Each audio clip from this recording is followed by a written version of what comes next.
in connection with the Lumban EHB Bay 230 kilobits transmission line. Ayan, nakasulat doon kanina. Pakita ko nga yung number 619 ulit. Nag-file din kayo ng expropriation against the NPSAM on the properties in Barangay Bitin, Bae, Laguna. Meron kayo niyan? Mr. Chair, again, we would like to clarify that, strictly speaking, you can expropriate property held by government in its proprietary capacity. Hindi nga, sinabi nga ng franchise law, hindi pa pwede eh. Private property Mr. Chair, in the franchise law, but not the government property. Nakalagay yung naliwanag ng franchise law. Di ba? O sige, next page tayo.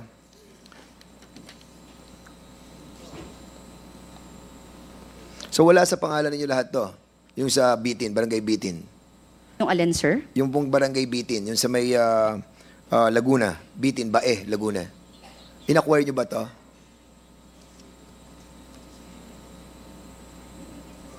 Alam siguro ng PSAM to, kasi property nyo to. NPCO, yan o. National Power Corporation yan eh. Sa Barangay Bitin, Bae, Laguna.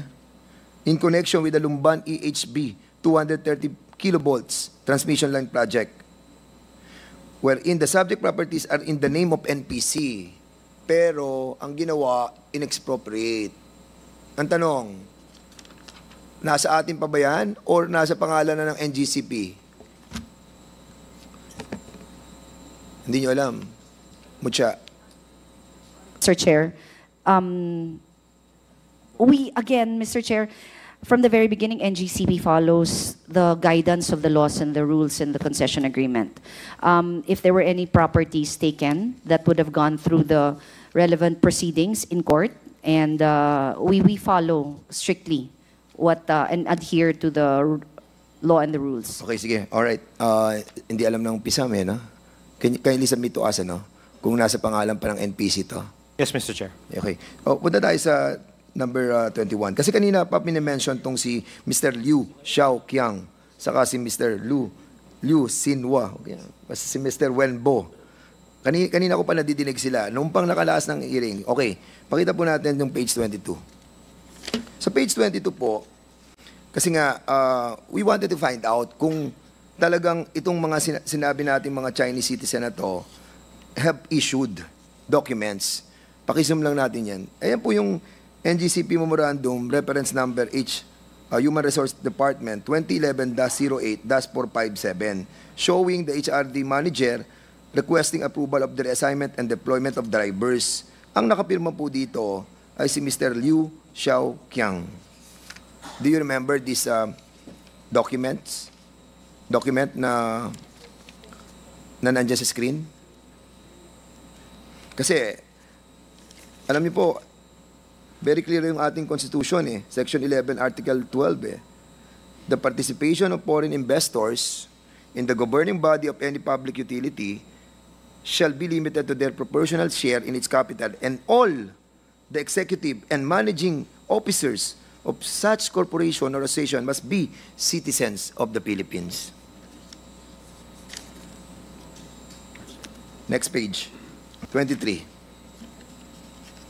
Isa pa pong request na sinulat naman, inaprobahan naman po ni Mr. Liu Xinhua, Chairman of the Board Audit Committee, is the approving authority for the filling of said position. Ayan, andyan din po yung request form, naka-assign po rin dyan. At ito ay nung effective nung June 21, 2014. 2014.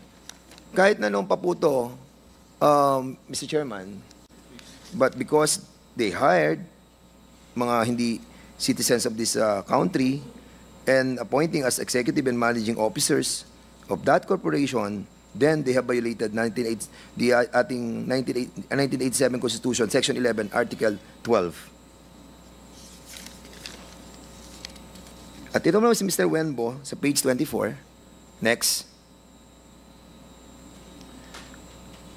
Si Mr. Wenbo naman po, noong June 3, 2014, ito manpower request form, dated June 3, 2014, for the hiring of a senior engineer assigned to the Luzon Systems. Nag-hire sila ng senior engineer para sa Luzon, system sa Luzon. Operation shows that Mr. Wenbo, Chief Technical Officer, is the approving authority for such hiring. Nagawa po ang hiring nito noong June 3, 2014. Alam niyo din po ba to? Mr. Chairman, may I be allowed to respond? Okay. First and foremost, Mr. Chairman, we'd like to be given the opportunity to verify the signatures because we are not sure about the signatures contained in these documents. Secondly, Mr. Chairman, even assuming that these are the signatures of the Chinese officials, they were allowed. Yeah, we were allowed to. They were allowed to do so because of the permits and the visas that were issued to them. But we will. We'd like to request for the opportunity to check. We will give you the copy of this, ano. But Furnish them the copy of that sir, document. the Constitution is very clear. Masyadong klaro po yung Constitution. Kailangan po Philippine citizen po yung executive and managing We are of aware corporation. of that, Mr. Chairman. Managerial yung ginagawa po nila. Appointment, hiring. Di po ba? Tama po ba? Mr. Chairman, like we said, if it is part of the authority given to them by the DOJ, then they are allowed to do so. Okay. Doon po sa page 25, Mr. Chairman, no? Kasi ito yung paulit-ulit na disregard of the Philippine Constitution. Nakipagkontrata po ang NGCP, $14.3 million. Hindi, susunod. Yan. I-assume nyo. Si Wenbo, andito. Sayang, wala na si Anthony Almeida kasi siya yung Chief Administrative Officer during that time at si Wenbo yung Chief Technical Officer. At dito po, pumirma si Mr. Wenbo ng contract with Sian Electric Engineering signed on October 30, 2014. I'm pretty sure hindi niyo natatandaan to. Tama? Sige, we will be giving you a copy. And lastly, Mr. Chairman, dito po sa documents that I'll be presenting, si Mr. Wenbo nag-sign din po. Susunod. Paki-zoom in lang.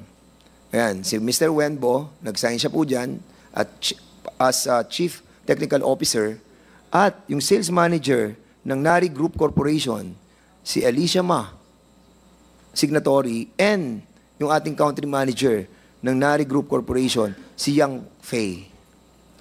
That's the reason why, Mr. Chairman, since ang NARI Group Corporation pa rin na nagmamanage ng ating pong mga equipment dyan sa NGCP, let's invite this country manager. I'm pretty sure, andito yan si Yang Fei.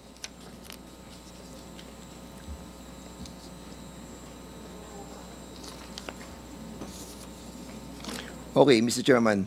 Punta po tayo sa page 27. 28. Tanungin ko yung technical person ng na NGCP. Are we compliant of all of these critical infrastructures po natin? According sa US, no, sa North American Electric Reliability Council Corporation, kailangan po natin ng protection. Are we all compliant with all these requirements para po sa tamang standard and audit according to our international accepted standard on protecting our grid?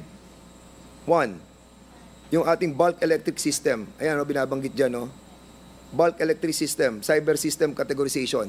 Meron po ba tayo niyan to protect our grid? Number three, yung security management controls, personnel and training, yung electronic security perimeters. Who can answer me on this?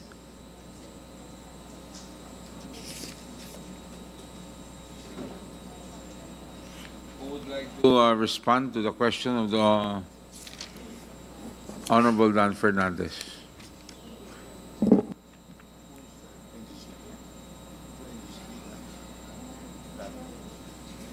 NGCP, yes. Kanina, nandiyan siya, yes. Can you Maybe the give me Mr.